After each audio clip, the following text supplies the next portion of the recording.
हम दो टॉपिक को बात के लिए रखे थे, यूनिट्स डायमेंशनल एनालिसिस और लिमिटिंग स्पेशल केसेस। तो पहले हम पढ़ेंगे यूनिट्स डायमेंशनल एनालिसिस। तो इसके दो फायदे हैं। पहला, आप सवाल बनाने से पहले अगर यूनिट्स देख लेते हो तो आपको एक रफ आइडिया मिल जाता है आंसर क्या होना चाहिए न्यूमेरिकल फैक्टर्स तक। दूसरा, कैलकुलेशन के एंड में जो कि आपको करना ही करना है, कैलकुलेशन के एंड में हमेशा यूनिट्स को चेक करो, आपको बताएगा if your answer has a chance of being correct. Units and dimensional analysis आपको कभी ये नहीं बताता है कि आपका आंसर हमेशा डेफिनेटली करेक्ट है, पर आपको ये जरूर बताएगा कि आपका आंसर डेफिनेटली रॉन्ग है या डेफिनेटली इनकरेक्ट है। ये है हमारा सवाल।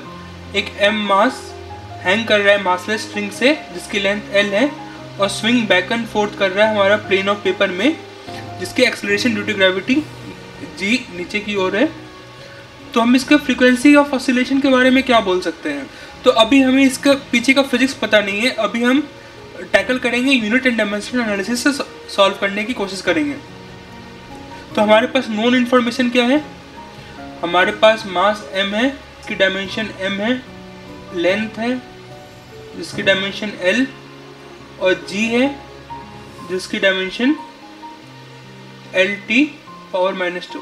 ये lt-2 होगा क्योंकि g एक्सेलरेशन है। एक्सेलरेशन क्या होती है? मीटर पर second square is equal to length time -2। तो ये हमारा नोन है। हमें चाहिए frequency of oscillation. Frequency f होती है, इसकी डायमेंशन 1/t होती है, ये हमें पता है। तो हम m, l और g के क्या कॉम्बिनेशन लगाएंगे जो हमें 1/t मिलेगा? साफ इसमें m नहीं है तो m तो नहीं होगा फॉर्मूला में। 1/t है तो l और g के किस कॉम्बिनेशन से ये 1/t बनेगा? तो हम ये देख सकते हैं, अगर हम g/l अंडर रूट करें तो हमारे पास क्या मिल जाएगा? l/t² into 1/l under root is equal to 1/t। तो हमें एक फॉर्मूला मिल गया। अंडर रूट g/l करने से हमें 1/t मिल जा रहा है। इसे आप ऐसे भी कर सकते थे कि l और l को कैंसिल होना है तो चाहे तो g/l होगा या l/g होगा, लेकिन t को t टू द पावर -2 है तो 1/t² है तो g ऊपर रहेगा तो g/l हो गया। लेकिन यहाँ पे एक चीज़ हमने ध्यान नहीं दिया कि यहाँ पे एक और फैक्टर है, एंगल थीटा। एंगल थीटा है जो कि एक डायमेंशनलेस क्वांटिटी है, ये भी इस इक्वेशन में आना चाहिए। तो समथिंग होगा, हमारा फ्रीक्वेंसी होगा, तो हमारा फ्रीक्वेंसी होना चाहिए something function of theta under root g/l। अब बाद में जब हम पढ़ेंगे तो हम पाएंगे कि ये एग्जैक्टली यही होता है। तो बिना हम इसके पीछे का फिजिक्स पढ़े हम फॉर्मूला डिराइव कर लिए। इसे करने का एक और तरीका है, ये तो इजी क्वेश्चन था, और कॉम्प्लिकेटेड क्वेश्चन आ जाए तो हम उसके डायमेंशन के पावर में लिखते हैं। जैसे हमें चाहिए 1/t, हमारे पास है m, l, lt पावर -2, तो हम इसके पावर a लिख देते हैं, इसके पावर b, इसके पावर c। ये आ जाएगा हमारा ma lb प्लस c t -2c। ये इज इक्वल टू होना चाहिए, ये इक्वल्स होना चाहिए t पे पावर -1।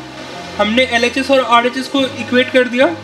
LHS में हमारा है t to the power -1, RHS में है ma lb प्लस c t -2c।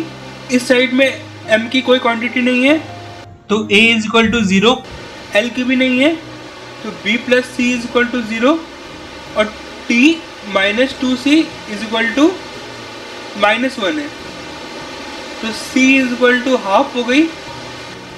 c half है, इस इक्वेशन में पुट कर दिया जाए, b plus half is equal to 0 तो b is equal to -half हो गई। तो हमें इक्वेशन मिल गया m पे पावर 0, l पे पावर -हाफ, g पे power half. Equivalent to root G by L. ये हमें एग्जैक्ट आंसर नहीं दिया, बल्कि हमें एक जनरल आइडिया दिया कि हमारा आंसर क्या हो सकता है, क्योंकि इसमें थीटा का डिपेंडेंस नहीं है। तो ये था first example unit and dimension का। अब नेक्स्ट एग्जांपल देखते हैं। एक सैटेलाइट है मास m जो ट्रैवल कर रही है अर्थ के अराउंड सर्कुलर ऑर्बिट में। तो हम उसके स्पीड के बारे में क्या बोल सकते हैं? तो यहाँ पे नोन इन्फॉर्मेशन क्या क्या है? मास m दिया हुआ है। नोन इन्फॉर्मेशन क्या क्या है? मास m, g की वैल्यू और r है रेडियस ऑफ अर्थ। इसका डायमेंशन लिखते हैं m LT-2 L। और v वेलोसिटी की डायमेंशन क्या होती है? L/T। तो इसमें साफ m का कोई डायमेंशन नहीं है, तो मास m पर डिपेंड नहीं करेगी, g और r पर डिपेंड करेगी।